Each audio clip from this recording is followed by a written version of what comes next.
મોરબી જિલ્લામાં 3 દિવસમાં 9 નકલી તબીબો ઝડપાયા।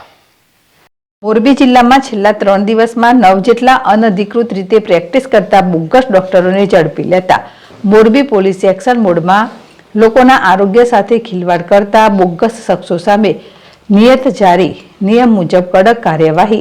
આ અંગે વિસ્તૃત જાણકારી આપતા ડીવાયએસપી સમીર સારડાએ જણાવેલ કે છેલ્લા 3 દિવસમાં પોલીસ દ્વારા મોરબી જિલ્લામાં મોરબી, વાંકાનેર, ટંકારા અને હળવદ પંથકમાં જુદી જુદા ગામ અને વિસ્તારમાં અનધિકૃત રીતે મેડિકલ પ્રેક્ટિસ કરતા બોગસ ડોક્ટરોને ઝડપી નિયત જારી નિયમ મુજબ ધોરણસરની કાર્યવાહી હાથ ધરવામાં આવેલ।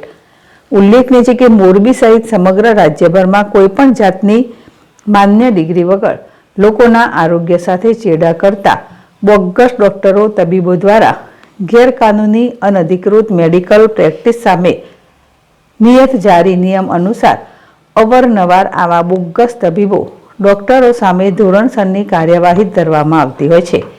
ત્યારે ફરી વધુ એકવાર મોરબી જિલ્લામાં પોલીસ દ્વારા ઘોંસ બોલાવતા છેલ્લા 3 દિવસમાં 9 જેટલા બોગસ ડોક્ટર તબીબોને ઝડપી ધોરણસર કાર્યવાહી સાથે વિશેષ તપાસ જારી કરવામાં આવેલ।